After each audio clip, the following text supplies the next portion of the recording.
ဟံပတိပြမမင်းကြီးဆိုသူကအတိတ်ဘဝတုန်းကကတ္တဗဘုရားရဲ့လက်ထက်မှာတဟကဆိုတဲ့ယဟန်ဖြစ်ပြီးတော့ပထမဇန်ရလို့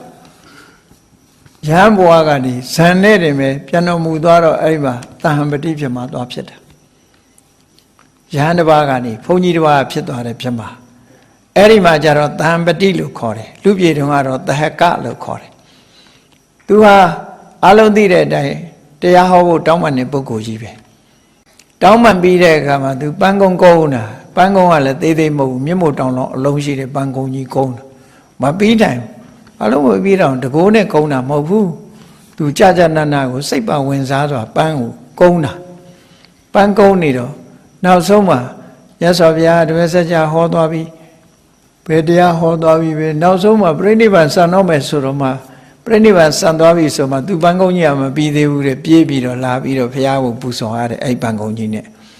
နော်ပန်းကုန်းကလည်းပဲ45နှစ်ကြာအောင်ကုန်းတာနော်သူစီမှာတော့45နှစ်မဟုတ်ဘူးပေါ့လူပြည်နဲ့45နှစ်ကုန်းတာတော့မပြီးသေးတဲ့ပန်းကုန်းကြီးနဲ့အဲ့ဒါဘာလို့တော့ဆိုပူဇော်ခြင်းတို့ထိုက်တန်တို့ပူဇော်တာအဲ့တော့မြမမင်းကြီးတွေကလည်းပဲဘုရားကိုပူဇော်တာပဲနတ်မင်းကြီးတွေကလည်းဘုရားကိုပူဇော်တာပဲလူမင်းတွေကလည်းပဲဘုရားကိုပူဇော်တာအဲ့ဒါလို့ဘုရားကိုပူဇော်တယ်ဆိုတာကိုကြပြာဆန်ဆန်ရေးထားတဲ့အခါကျတော့ဘလို့ရေးတော့ဆိုရင်မြတ်စွာဘုရားရဲ့ခြိသေးတော်ဟာတဲ့တဘာဝအားဖြင့်หนีရဲပြီးတော့အယောင်တောက်ပြောင်နေတာသို့တော်လည်းပဲတဲ့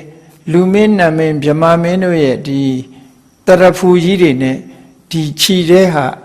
ဒီရှုပ်ရှက်ခတ်နေတယ်လို့ဒီလိုရေးထားတယ်ခြိသေးပေါ်မှာလာရှုပ်ရှက်ဆိုလိုတာကတော့မြတ်စွာဘုရားကိုခြေထောက်ကိုအမြဲတမ်းဥတိုက်နေတဲ့ပုဂ္ဂိုလ်တွေကြောင့်หนีရဲနေတဲ့ခြိသေးရဲ့အလှဟာနော်ဟိုအယောင်ဒီအယောင်တွေနဲ့ရောထွေးကုန်တယ်လို့ဒီလိုဆိုလိုတာမပြတ်ဘူးအဲ့တော့အဲ့ဒါဟာဘာလို့ဆိုထိုက်တန်သူပဲထိုက်တန်သူအရဟံထိုက်တန်သူဆိုတော့တလောကလုံးကဘယ်လိုပဲဒီမြတ်စွာဘုရားကိုလှူဘုရားဟာဘုရားတဲ့ပစ္စည်းကတန်သွားတယ်လို့မရှိဘူးတဲ့ဒါမှမဟုတ်ခဏခေတ်တောင်ကြည့်ကြမြတ်စွာဘုရားကိုဇေဒီတွေတည်ပြီးတော့ကိုးကွယ်ကြတယ်ရုပ်ပွားတော်တွေထူပြီးတော့ကိုးကွယ်ကြတယ်ကိုးကွယ်လို့ပါမဆုံးနိုင်ဘူးလေထိုက်တန်သူဖြစ်လို့ဒီလိုလုပ်ကြတယ်လို့ဆိုတာဒါအရဟံခဏတိအောင်ကိုးကွယ်စိတ်ကပ်နေကြတော့မယ်ဒီလိုဆိုလိုတာပေါ့နော်နောက်တစ်ခုကတော့ဘာလို့ဆိုအရဟံကိုအရဟံလို့ဆိုပြီးတော့ရဟဆိုတာကွယ်ရာလို့အဓိပ္ပာယ်ရတယ်အဆိုတာမရှိဘူးကွယ်ရာမရှိဘူးမြတ်စွာဘုရားမှာကွယ်ရာရဲ့လို့မရှိဘူးဆိုလိုတာကတိတ်တိတ်ပုံလူမသိသူမသိလှုပ်တဲ့အကုသိုလ်ဆိုတာသူမှမရှိဘူးလို့ဆိုလို့စာထဲမှာဘယ်လိုရေးထားတော့ဆိုလောကေပဏိတမာနိနောဘာလာကိုပညာရှိကြီးလို့ထင်ကြတဲ့လူမိုက်တွေဟာတဲ့ပညာမဲ့တဲ့ပုဂ္ဂိုလ်တွေဟာအတိလောကဘယေနဟိုလူကအပြစ်တင်မှာတော့မကောင်းတဲ့တွေထွက်မှာကြောက်တယ်နော်မကောင်းတဲ့တွေထွက်မှာကြောက်တော့ဘာလုပ်လဲရဟောပပံကရွန်တီတဲ့တိတ်တိတ်ကလေးမဟုတ်တာလုပ်တယ်တဲ့ကွယ်ရကြတော့မဟုတ်တာလုပ်ကြတယ်တဲ့ဒါလောကကြီးကအများစုကိုပြောပြတာနော်ရှေ့မှာတော့ဟန်ကြီးပန်ကြီးနဲ့နေပြီးတော့ကွယ်ရကြတော့မဟုတ်တာလုပ်နေတာတွေအများကြီးရှိတယ်ပေါ့ဒီလိုဆိုလိုတာပေါ့မြတ်စွာဘုရားကြတော့အဲ့လိုမဟုတ်ဘူးနဂရာစိကရောတိဘယ်တော့မှစိတ်ကြွယ်ရမှာမဟုတ်တာလုပ်တယ်လို့မရှိဘူးနော်လူရှိတစ်မျိုးကြွယ်ရတစ်မျိုးဒီလိုလုပ်တာမရှိဘူးစိတ်ကြွယ်ရဆိုတာမြတ်စွာဘုရားမှာမရှိဘူး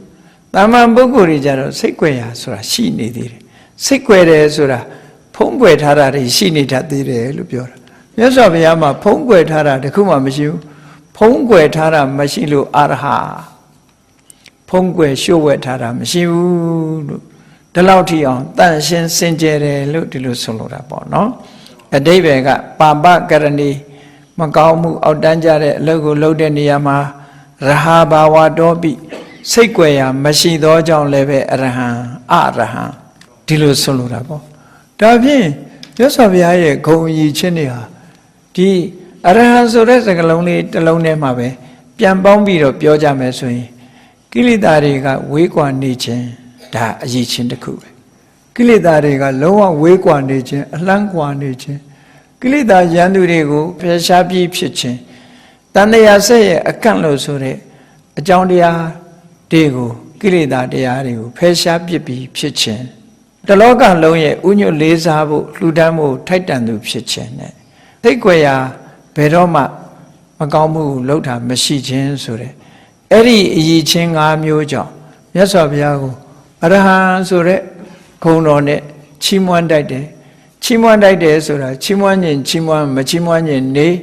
လောကမှာမြတ်စွာဘုရားကိုအရဟံလို့ဆိုတဲ့ဒီဂုဏ်တူးကြီးဟာလူပြေကနေစပြီးမြေပြင်ကနေပြီးကောင်းကင်ဝေဟင်ထိအောင်တလောကလုံးမှာပြန့်နှံ့ထင်ရှားနေတယ်လူတိုင်းကအတိမတ်ပြုထားတဲ့ဂုဏ်ကြီးတစ်ခုပါလို့ဒီလိုဆိုတာပေါ့နော်ဒါကြောင့်မို့ဥညွတ်လေးစားတဲ့ပုဂ္ဂိုလ်တိုင်းကနမောတတ္တဗုဒ္ဓဝတ္တောအရဟတောဆိုတာအဲ့ဒါကိုပြောတာဒီရည်ချင်းနဲ့ရသော်ဘုရားကိုပူဇော်ကြတာကိုးကွယ်ကြတာလို့ဒီလိုဆိုလို့တယ်ဒါကြောင့်မို့လို့တရားချစ်ခင်သူတော်စင်ပြိဿအပေါင်းတို့ဘုရားမြတ်စွာရဲ့မြတ်ဗုဒ္ဓရဲ့အရဟံဂုဏ်တော်ဆိုဒီမှာဒီရမကချက်ဖွင့်ထားတာလေးတွေရှိသေးတယ်သို့တော့အတက္ကရာကျမ်းနေမှာအခုလို၅မျိုးတီကာကျမ်းနေမှာဒီတဲ့ထပ်ဆင့်ပြီးတော့ဖွင့်ပြထားတာရှိစကလုံးလေးအခရာလေး၃လုံးပေါင်းစပ်ထားတဲ့စကလုံးလေးတစ်လုံးပင်ဖြစ်စေကမူမြတ်စွာဘုရားရဲ့ဂုဏ်တွေဒီထဲမှာအများကြီးပါဝင်နေတဲ့ဂုဏ်တော်အရေးချင်းတစ်ခုဖြစ်ပါတယ်ဖျားဆိုတဲ့ပုဂ္ဂိုလ်ဟာအခုလိုအရဟံဆိုတဲ့အရေးချင်းရှိမှသာလဲဖျားအစစ်ဖြစ်နိုင်ပါတယ်ဆိုတာကိုဘုရားမြတ်စွာရဲ့ဘုရားနုတ္တိဂုဏ်ကိုစိတ်အာယုန်ထဲမှာအမြဲတမ်းညွတ်ပြီးတော့ပီတိသောပနတ္တတွေဖြစ်အောင်မြတ်စွာဘုရားဂုဏ်တော်နဲ့မိမိတို့ရဲ့စိတ်ကိုလွှမ်းထုံထားနိုင်အောင်ကြိုးစားအားထုတ်နိုင်ကြပါစေကုန်သတည်း